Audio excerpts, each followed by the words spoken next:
నమ్మకాలు మూఢనమ్మకాలు కార్యక్రమానికి స్వాగతం. మన సమాజంలో దైవానికి సంబంధించి కర్మ ఫలానికి సంబంధించి అనేక నమ్మకాలు ఉన్నాయి. డాక్టర్ గారు, చాలామంది మనం పూర్వజన్మలో పుణ్యం చేస్తే ఈ జన్మలో మంచి ఫలితాలు పొందుతామని, పూర్వజన్మలో పాపం చేస్తే ఈ జన్మలో రోగాల పాలవుతామని నమ్ముతూ ఉంటారు. దీనిలో ఏమైనా వాస్తవం ఉందంటారా? ఏమీ వాస్తవం లేదు. అసలు ఫస్ట్ తెలుసుకోవాల్సిందంటే పూర్వజన్మ పునర్జన్మ అనేది లేదు, మరో జన్మ అది లేదు. ఫస్ట్ తెలుసుకోండి. ఒకటే ఒక జన్మ, ఒకే ఒక జన్మ. ఈ జన్మలో చేసిన తప్పులకు వచ్చే జన్మలో మనం దానికి అనుభవిస్తూ ఉంటారు. అదే కింద జన్మలో చేసిన దానికి మంచో చెడు ఇప్పుడు అనుభవిస్తూ ఉంటారు. దానికి ఎటువంటి మనం సాక్ష్యం ఉంటుంది లేదు, అసలు లేదు, పూర్వజన్మ లేదు.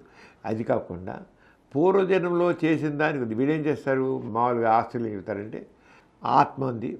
ఈ ఆత్మ అనేది వీడు చేసే కర్మకాండ అన్నిటికి ఆత్మ రెస్పాన్సిబుల్ అవుతుంది. అంతే వచ్చే జన్మలో వీడు చేసిన దానికి ఆత్మ ఏమో వీడు చెడ్డ పని చేశాడుకో ఆత్మ దానికి ప్రతినిధి అవుతుంది.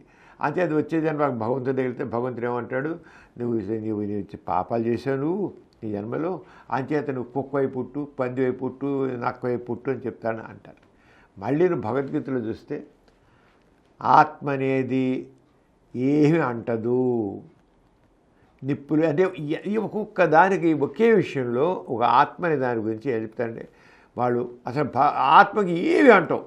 ఆత్మ అంటే నిప్పులు వేసే మండదు, నిప్పు అంటుకోదు, నీళ్ళు వేసే మునగదు, నువ్వు ఏం చేసినా ఆత్మకి ఏమీ జరగదు. ఆత్మకి అన్నిటికీ అతీతము అంటారు. ఆత్మ అన్నిటికీ అతీతం అన్నప్పుడు ఈ జన్మలో ఈ వ్యక్తి చేసిన పాపాలు ఆత్మకి ఎలాంటి నిప్పులేసే కాలంది, నిప్పులేసే కాదు, నీళ్ళలో ముంచిన సముద్రం నీళ్ళు తీసి ముంచేసిన నీళ్ళలో మునగంది, అది అన్ని రకాలుగా ఉన్నది ఇలాంటిది. మరి ఇది మళ్ళీ ఇక్కడ వచ్చేకల్లా ఈ జన్మలో చేసిన పాపాలకి ఆత్మ రెస్పాన్సిబుల్, అది వచ్చే వల్ల పుడుతుంది అంటే మరి భగవద్గీతలో ఆ కృష్ణ పరమాత్ముడు అనేవాడు అంత గొప్పగా చెబితే మరి ఇక్కడ ఎందుకు విని ఒకదాని కూడా అర్థం లేకుండా మరి భగవద్గీత ఆస్తికులు పెద్ద ప్రామాణికం కదా. మరి రెండు పక్కన ఈ జన్మలో చేసిన పాపడు ఎక్కడి నుంచి వస్తాయి, మరి సరే ఆత్మకు సంబంధం లేదు, ఏ రంగం వస్తాయి. మరి ఒక శరీరం నశ్వరం, తెగిపోయి చచ్చిపోతుంది, సరిపోతుంది. కానీ ఆత్మ సత్యం, అది ఉంటుంది, నిరంతరం ఉంటుంది. మరి ఆత్మకి వీని అంటున్నప్పుడు ఈ వెళ్ళి దేవుడి దగ్గరికి వెళ్ళి ఆ దేవుడు ఎక్కడ ఏ రంగం వాడు పంచాయతీ చేస్తాడు దేవుడు. మరి ఆత్మకి ఏమంటావు కదా, ఆత్మకి ఏమంటావు భగవద్గీతలో ఎంత స్పష్టంగా ఆత్మ గురించి ఇంత చెప్తారు. ఆత్మ ఎంత పరిశుద్ధమైనది, దానికి ఏమి అంటవు అని చెప్తారు. మరి ఇవన్నీ ఎందుకు అంటున్నాయి మరి అంటే ఆత్మ మామూలుది అనమాట, అదేం గొప్పది కాదు, అయితే గొప్పది కాదు ఆత్మ. అంచేత పరస్పర విరుద్ధమైనటువంటి ఆస్తికత్వం. అసలు పుట్టుక మరణం రెండు కూడా చూసినట్టే. మరణం అంటే ఏముంది, మా శరీరంలో జీవ ప్రక్రియలన్నీ అయిపోతే పోయడంతే అయిపోయినాయిగా.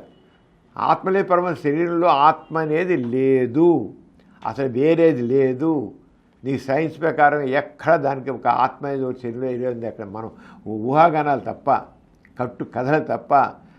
సైన్స్ ప్రకారం నిలబాలి, సైన్స్ ప్రకారం నిలబడి కల్పనలు అంతే.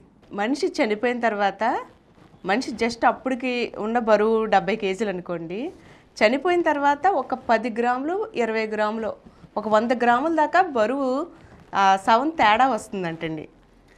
అందుకని అది ఆత్మే.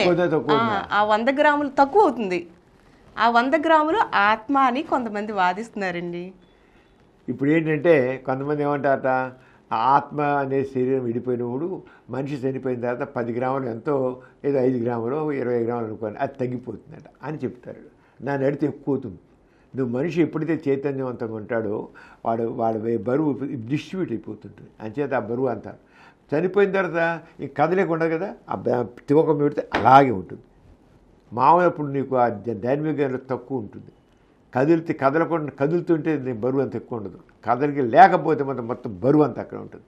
ఆత్మకి బరువు లేదు. మరి కృష్ణ పరమాత్మ ఏం చెప్పాడు, ఆత్మకి ఏమి ఉండదు, ఆత్మకు రూపం లేదు, రూపరహితుడు ఆత్మ.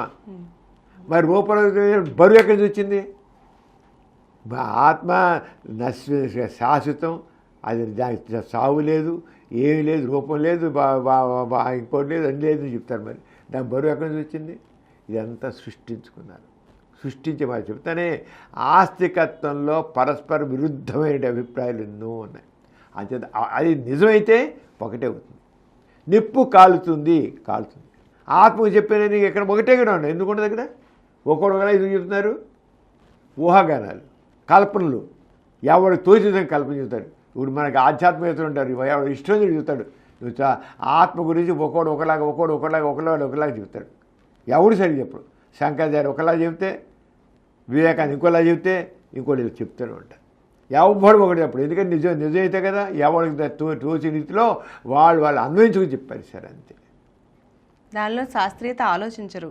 శాస్త్రీయత లేదు, వాళ్ళ ఆలోచనలో ఎటువంటి శాస్త్రీయత లేదు. అంచేత ఆత్మ గురించి చెప్పేది ఏది ఆత్మ ఇది అసలు రూపం లేదు, దానికి ఏ రూపం లేదని చెప్తారు.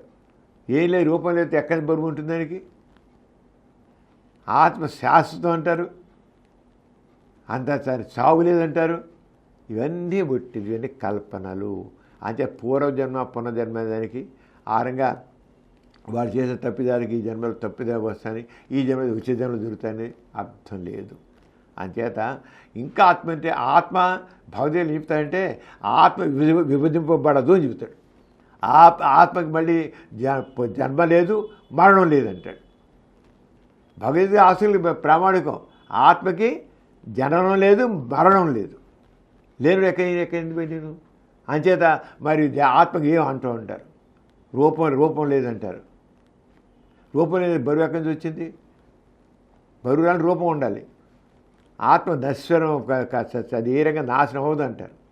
మరి ఎలా నాశనం ఇది అవుతుంది? అదేన్ని కల్పనలు. మనకి సైన్స్ ప్రకారంగా ఒకటే, ఎప్పుడైనా సరే సైన్స్ ప్రకారంగా నిలిచిందే సత్యం.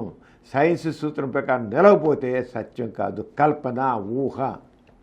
దేవుడు అంతే ఊహ, అంతే అబద్ధం. మనకి నిలబడాలి సత్యం. ఊహాగానాలు చెప్పేసి అదే సత్యం, ఒకటి నిజం అనొచ్చు, కాదనొచ్చు. అంచేత ఇవన్నీ ఆత్మ కింద జన్మలో చేసిన దానికి ఆ జన్మ ఆత్మ మోసుకొచ్చింది. అది కాకుండా ఆత్మని తీసుకెళ్ళి ఇంకో దాంట్లో పెట్టేస్తాడు. బట్ ఎక్కువ దాన్ని రాదు కదా. తప్పులు చేసి ఆత్మని దేవుడు పనిష్ చేస్తాడు. వాడి కుక్కలోనో, పిల్లిలోనో, నక్కలోనో, ఏ పురుగులోనో, క్షుద్ర జీవిలోనో పెడతాడు అని అంటారు. మరి ఎక్కడుంది నేను? అంచేది అన్నీ కల్పనలు, అంతకనికి ఏం లేదు. జన్మలు, ఆత్మలు ఇవన్నీ చక్కని కల్పనలు. వీటి ద్వారా ఎన్ని కథలైనా రాసుకోవచ్చు, చదువుకోవచ్చు. అంతేగాని ఇటువంటి వాటిని నమ్మడానికి ఎటువంటి ఆధారాలు లేవు. తెలుసుకున్నారు కదండి. ఇంత చక్కని విజ్ఞానదాయకమైన కార్యక్రమాల కోసం మా సమరం ప్రగతి ఛానల్ను తప్పక వీక్షించండి. Thank you. ఈ కార్యక్రమం మీకు ఎంతో నచ్చింది కదా. ఇటువంటి మరిన్ని వీడియోల కోసం అనతి కాలంలోనే 20 కోట్ల వ్యూస్ సాధించిన సమరం ఛానల్స్ సమర్పించు పాజిటివ్ ఎథియిజం తెలుగు ఛానల్కు సబ్స్క్రైబ్ చేయండి, లైక్ చేయండి, మీ ఫ్రెండ్స్కి షేర్ చేయండి. అలాగే ప్రక్కనున్న గంట సింబల్ని ప్రెస్ చేయడం మర్చిపోకండి. Please download Samaram Channels app from Google Play Store and watch your favorite channels. Click the bell icon and subscribe to the channels.